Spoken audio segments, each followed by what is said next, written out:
Are we sure that this episode of Doctor Who isn't just some weird Doctor Who version of Cluedo?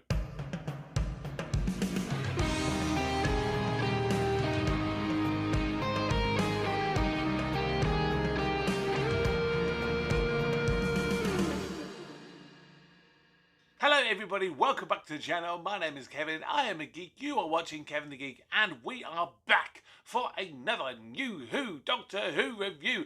We are delving into the deep murky myths of Doctor Who, and we are going back to series 4. It is episode number, I can't remember which number actually this is, but it is the one collectively remembered as featuring Agatha Christie and a stupid buzzing wasp. If you are new to the channel, please like the video, subscribe to the channel and turn on notifications. We have got lots of plans set up for the 60th anniversary of Doctor Who for the month of November. I am going to do hopefully some some reactions to classic Doctor Who, a lot of which I have never seen before. I'm going to do probably a couple of reviews of classic Who. I've got some rankings planned, loads of different stuff. But in order to do that, I need your guys' help. You know, I've got other plans as well, but I want to do stuff that you guys want to watch to celebrate Doctor Who's 60th anniversary. So if you have any suggestions, please put them in the comments down below, and also your thoughts of this episode. Now, I mentioned it right in the introduction there about the stupid wolves, and I feel I've got to mention it. Look, this whole episode is a fun episode. Don't get me wrong. I do enjoy watching this one. It's really light-hearted, and you kind of need it, you know, when you think of it in retrospect, the darkness that is coming up in the next sort of 5 or so episodes. But I think here, yeah, the Wasp thing bugs me. I don't know what it is, you know. I mean, the look of it isn't great. You know, it obviously hasn't aged well. You know, at the time it would have been okay. But again, the whole stupid acting choice. And obviously, I don't know whether that was an acting choice. I don't know whether that was a directing thing, a writing thing. But yeah, it again just doesn't look right. The stuff that the episode does do reasonably well is the whole murder mystery thing. And that was always the intention.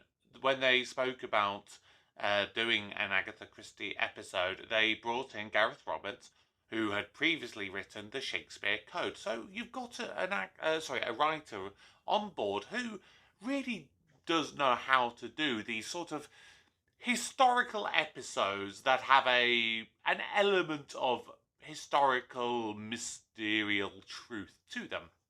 And that's what they do in this episode. They take Agatha Christie and they focus on the sort of disappearance of her. And I'm going to admit, it's a hard thing to come up with, because inspired by things like the Agatha Christie episode and the Shakespeare episode, and to a point the Charles Dickens episodes, and of course Queen Victoria, we seem to have had one every season. I always had an idea of writing a story for Doctor Who, and it's just never quite come together for me. I've tried at different times over the years with different doctors and different companions and things, but for me, the one I wanted to see a Doctor Who version of was around the discovery of Tutankhamun, the Egyptian pharaoh. And maybe it's because the amateur Egyptologist in me, I quite like that sort of era.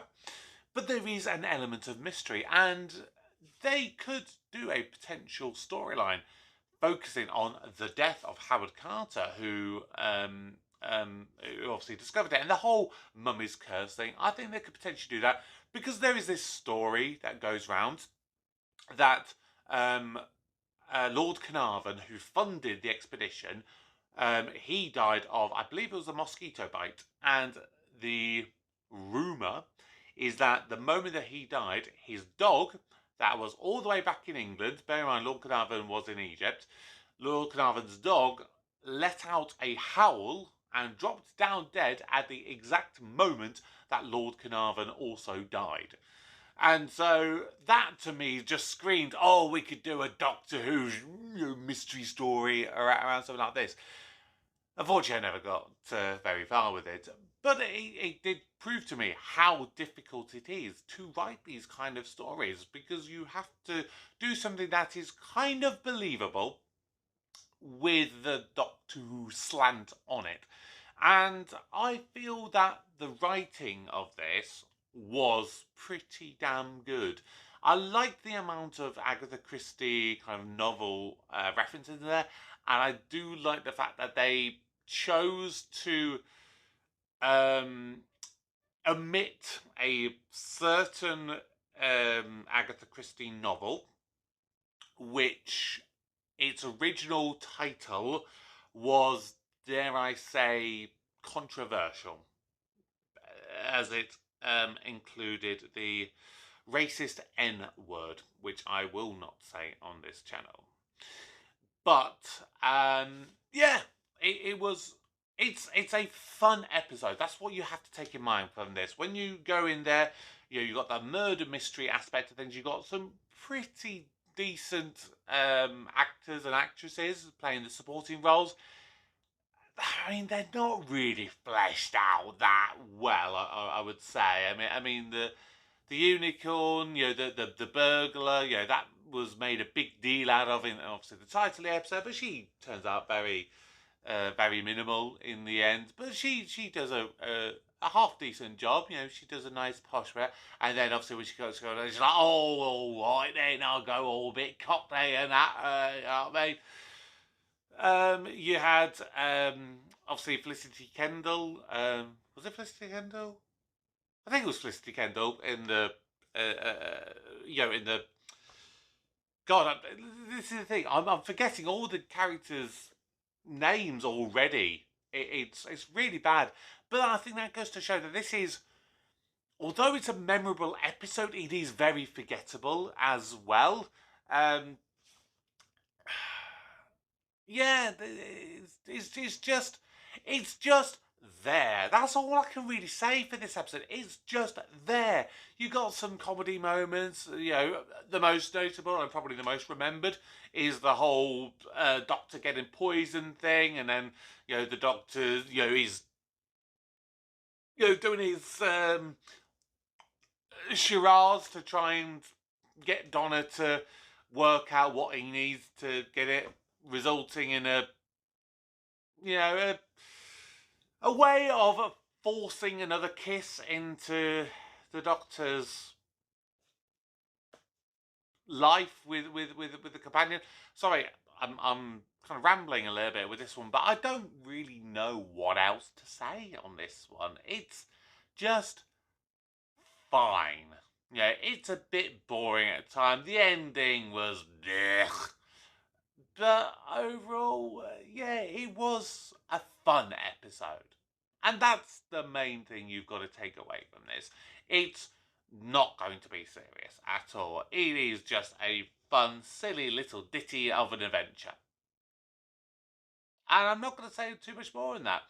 But, of course, I do have to rank the episode. So, if you are new to the channel, the way I do my rankings is I give 10 categories a score out of 10 to give an overall score out of 100. So, what are my scores for the Unicorn and the Wasp? Let's find out.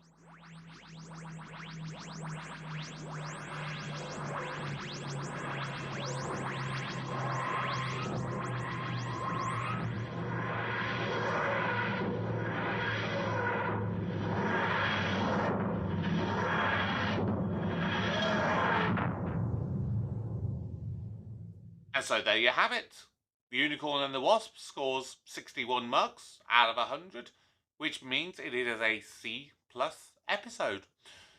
I can't remember the last time we've had an episode, kind of in the low 60s. I definitely don't think we've had any in the 50s since the Ninth Doctor's era, if I remember correctly. So it's really verging on some of those ones from that. Like I said, is it a bad episode? No, it's not. But is it an exciting and wonderful and mystical adventure? No, it's not. It's just fine. That's it. It's fine. But what are your thoughts to the unicorn and the wasp? Whatever your thoughts are, please drop them down in the comments below. Please also make sure you subscribe to the channel if you are new, and join me again next week as in Torchwood, the review, we go to the wedding of Gwen and Reese in Something Borrowed. In Doctor Who, we review the two-parter library doubleheader featuring the introduction of Professor River Song.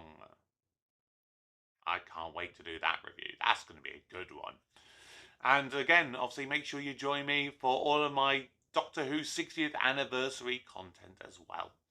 But for today, my name is Kevin, I am a geek, and you've been watching Kevin the Geek. Goodbye.